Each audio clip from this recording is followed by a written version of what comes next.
Hello students,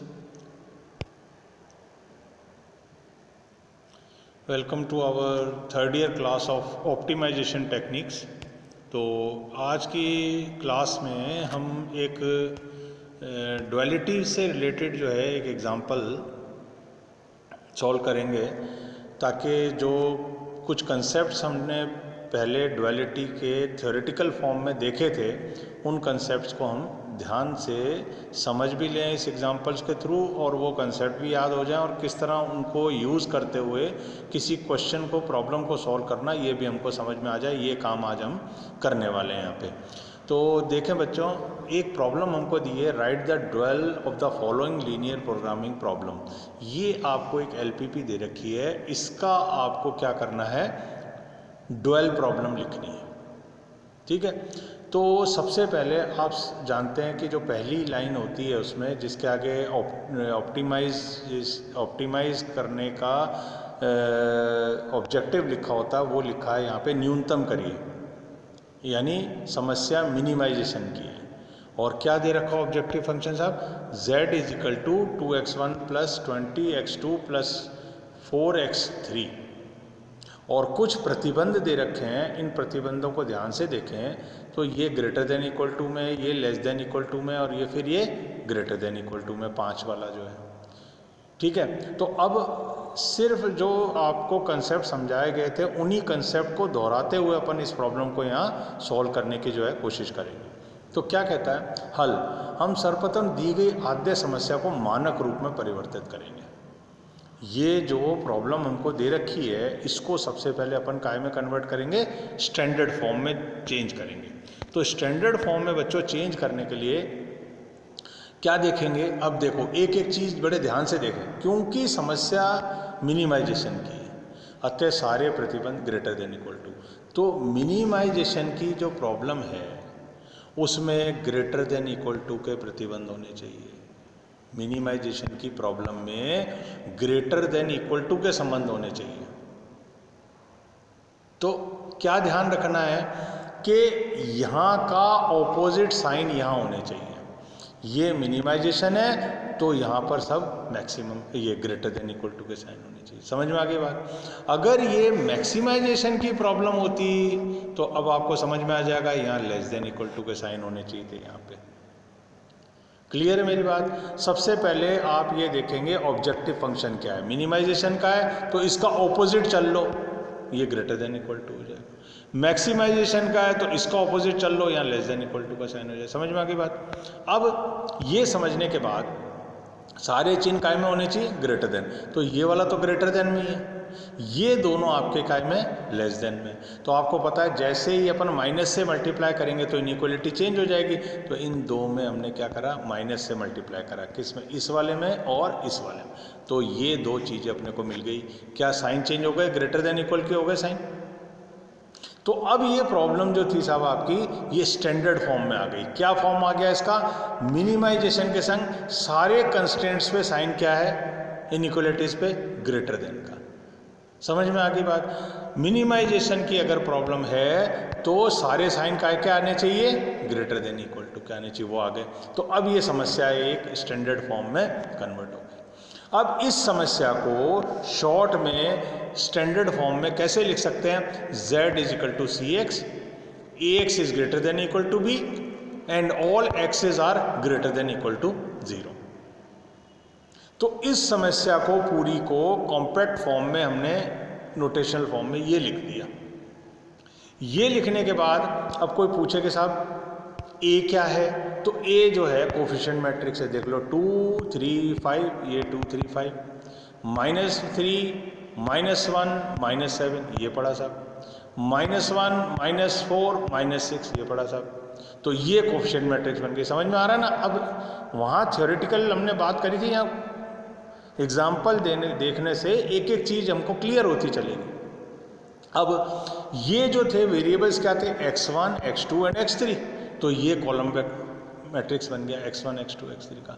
b क्या थे, ये प्रतिबंधों के इधर के जो डाटा था, क्या था 2 -3 एंड -1। और c क्या था साहब, c ये था 2 2 4, ये c होता है 2 2 4।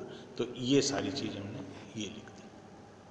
यहाँ तक किसी को मैं समझता हूँ कोई प्रॉब्लम नहीं आई होगी इसको समझने में। सीधा सीधा हमने पहले स्टैंडर्ड फॉर्म में कन्वर्ट करा, क्योंकि मिनिमाइजेशन की प्रॉब्लम थी तो ग्रेटर देन के साइन बना लिए माइनस से गुणा करके इनइक्वालिटी को। इसको उठा करके इस शॉर्ट फॉर्म में लिख दिया और नोटेशंस फॉर्म में लिख दिया, और ए की वैल्यू ये सब, एक्स की वैल्यू ये, और बी की वैल्यू ये, और सी की वैल्यू ये। अब अपन जानते हैं कि अगर कोई प्रॉब्लम इस फॉर्म में होती है, इस फॉर्म में स्टैंडर्ड फॉर्म में होती है, तो उसका द्वैती समस्या होती है ये याद रखनी है आपको। ZD is equal to BTW, ATW is less than equal to CT। ये देखो ये ग्रेटर देन का साइन था तो ये लेस देन का हो जाएगा, and all W's are greater than equal to 0। ठीक है, तो आपको चाहिए साहब BT, फट से निकाल लोगे, BT जानते हो 2 - 3, ये BT था, ये BT कैसे निकलेगा, B जो था उसको ऐसे कर दिया, कॉलम वेक्टर को काय में चेंज कर दिया, रो वेक्टर में। आगे आ जाओ सब। आगे आए तो अपन ने देखा W क्या था, W ये था, W1 W3, ठीक है। और AT क्या था, इसका ट्रांसपोज निकाल लो। ये लाइन थी, इसको खड़ी कर दो 2 3 5, ये लाइन थी, इसको खड़ी कर दो इस तरह, ये लाइन थी, इसको खड़ी कर दिया इस तरह, तो ये A ट्रांसपोज बन गया। फिर C क्या था, 2 2 4, ये रहा C 2 2 4। CT निकालना होगा, ट्रांसपोज कर दो 2 2 4, इस रो वेक्टर को कॉलम वेक्टर में कन्वर्ट कर दो। अब इस द्वैती समस्या का निम्न रूप होगा क्या, अब इसकी ड्यूअल प्रॉब्लम लिख देते हैं। ये ड्यूअल प्रॉब्लम ये वाली लिखी थी ना अपन ने, इसको अपन अब इस तरह लिख दें, ZD is equal to this BTW, ये पड़ा BT हमने ये निकाल लिया BTW, और इसके साथ क्या आएगा, ATW is less than equal to CT। AT ये पड़ा, ये बड़ी AT की वैल्यू अपन ने निकाली थी, W अपने पास W1 W2 3, और लेस देन इक्वल टू क्या आएगा, लेस देन इक्वल टू क्या आएगा CT, और CT अपन ने क्या निकाला 2 2 4, बस हो गई है। अब इसको दोबारा एक्सपेंड कर दो, कैसे, इसको इससे भी गुणा कर दो इस खड़े से, तो क्या बन जाएगा, ZD is equal to 2W1 - 3W2 - 5W3, ये बन गया ZD। इससे आगे चले तो क्या बनेगा साहब, इस वाले को इसको इससे, इसको इससे, इसको इससे फिर से गुणा कर दो, तो ये चीज़ें बन गई। और इधर क्या आ जाएगा, is less than equal to 2, less than equal to 2 दूसरी इनइक्वालिटी में, और लेस देन इक्वल टू 4 तीसरी इनइक्वालिटी में। हो गया क्लियर। और W1 W2 3 is greater than equal to 0। तो ये जो है तरीका, जैसे ही आप इसको अगर तरीके से आपने चले तो आपको लगेगा कि ये तो कुछ भी नहीं है, फट से सॉल्व कर लोगे इसको आराम से। तो फिर से मैं एक बार छोटे तौर पे, सरसरी तौर पे एक बार दोहरा देता हूँ कि सबसे पहले पकड़ो कौन सी समस्या है, न्यूनतम की, सारे साइन काय के होने चाहिए ग्रेटर देन, यानी ऑपोजिट साइन होने। मिनिमाइजेशन में ग्रेटर देन, मैक्सिमाइजेशन हो तो लेस देन कर लो। ये लिखने के बाद ZD is equal to CX, AX is greater than equal to B, X is greater than equal to 0, ये लिख देते हैं, ये आ गया। अब इसकी अपन ड्यूअल प्रॉब्लम जानते हैं साहब। ड्यूअल प्रॉब्लम क्या होती है, ZD is equal to BTW, न्यूनतम था तो अधिकतम हो जाएगा, प्रतिबंध हो जाएगा ATW is less than equal to CT, W is greater than equal to 0, और BT निकाल लिया। फिर उसके बाद हमने CT निकाल लिया, ये रहा, और W निकाल लिया, और AT निकाल लिया। बस अब अपन जानते हैं कि ये इसकी ड्यूअल प्रॉब्लम होती है, इस प्राइमल की ये ड्यूअल होती है। उसी फॉर्म में अपन ने इसको अरेंज कर दिया, और फाइनली ले जा करके इनको इससे, इसको इससे, इसको इससे मल्टीप्लाई करके ये इक्वेशन बना ली, इसकी और इसकी कर दी, तो ये ऑब्जेक्टिव फंक्शन बन गया। और ये W1 W2 W3 are all greater than equal to 0। तो ये इसकी जो है साहब ओरिजिनल प्रॉब्लम की ड्यूअल प्रॉब्लम आपको मिल गई। तो ये तरीका है किसी प्राइमल प्रॉब्लम से उसकी ड्यूअल प्रॉब्लम निकालने का।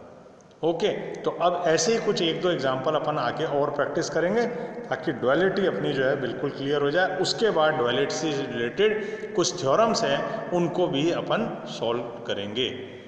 ठीक है। अब आप ये वाले कुछ एग्जाम्पल, इस पे बेस्ड एग्जाम्पल्स जो भी हैं, इनको आप खुद भी जो है थोड़ा सा तैयार करने की कोशिश करें, तो उससे होगा ये कि जो कंसेप्ट हैं इससे रिलेटेड, उनके बारे में जब एकदम क्लियर हो जाएगा कि हाँ, अगर मान लो न्यूनतम की समस्या है तो क्या करना है, और अधिकतम की समस्या है तो क्या करना है, ये सारा कुछ जब क्लियर हो जाएगा तो ये प्रॉब्लम्स अपने लिए और आसान हो जाएंगी। तो मैं एक बात और आपको शुरू से यहाँ ले चलता हूँ, जो अपन ने करा था, दी हुई आद्य समस्या की द्वैतीय समस्या के संरूपण की क्रियाविधि। तो ये जो अपन ने पढ़ा था, अब आपको बिल्कुल क्लियर हो जाएगा कि सर्वप्रथम दी हुई रैखिक प्रोग्राम में आद्य समस्या को मानक रूप में बदलते हैं, वही अपन ने इस एग्जाम्पल में करा। अधिकतमीकरण की समस्या में कुछ प्रतिबंध ग्रेटर देन के हैं तो उनको लेस देन इक्वल टू में परिवर्तित करता है, करा है अभी अपन ने, आपने देख लिया। इक्वेशन वाली चीज से अभी अपना वास्ता नहीं पड़ा कि इक्वेशन हो तो उसको दो इनइक्वलिटी में ब्रेक कर, अभी ये आगे जो आएगी उसको अपन करेंगे इस तरीके से। तो दो चीजें आपको क्लियर हो गई, फर्स्ट एंड ये सेकंड, ये चीज हो गई क्लियर। थर्ड वाला जो प्रॉब्लम आएगा उस समय डिस्कस करेंगे। फिर आगे चलो, यदि किसी समस्या में कोई चर अप्रतिबंधित हो तो उसे धनात्मक उसके दो अंतर के रूप में व्यक्त करते हैं, ये अभी अपने पास आया ही नहीं। फिर चरण 2 की कुछ चीजें अपने पास आई। प्रथम चरण में दी गई समस्या को मानक रूप में लिखने के पश्चात उसकी द्वैतीय समस्या अधिकतमीकरण की समस्या हो तो निम्नतमीकरण में। तो यहाँ देखो, ये वाली जो समस्या थी आपकी, काय की थी, ये समस्या थी आपकी न्यूनतम वाली। तो न्यूनतम वाली किस में हो जाएगी, अधिकतम, वो अपन ने करी, आगे देख लो आप। आद्य समस्या का आवश्यकता सदिश बी, ये आवश्यकता सदिश है, ये बी। उद्देश्य फलन में चरों के मूल्यों को द्वैतीय समस्या के आवश्यकता सदिश के घटकों में बदलते हैं, ये बदला हमने। आद्य समस्या की गुणांक मैट्रिक्स ए को एटी में, ये भी अपन ने करा है। प्रतिबंध असीमिकाओं का चिन्ह को उत्क्रम प्रतिलोम कर देते हैं, ये भी। उत्क्रम प्रतिलोम का मतलब क्या, प्रतिबंध असीमिकाएं कौन सी हैं, ये वाली इनइक्वलिटीज को उत्क्रम प्रतिलोम कर देते हैं। उत्क्रम प्रतिलोम मतलब इसका जो ट्रांसपोज निकाला था उसके कारण उत्क्रम हो गया इसका, ठीक है। तो ये कुछ जो है अपने को याद रखते हुए ये वाले पॉइंट्स, अब आगे के जो कुछ एग्जांपल्स आएंगे उनमें जो एक ये वाली चीज इक्वलिटी वाली और ये वाली, इन दो चीज़ों पे बेस्ड अपन जो है आगे एग्जाम्पल और करेंगे। तो अभी आप ये वाली प्रॉब्लम अच्छी तरह तैयार करके इसको थोड़ा इसके बारे में सोचें और कंसेप्ट अपने डेवलप करने की कोशिश करें। Okay, thanks.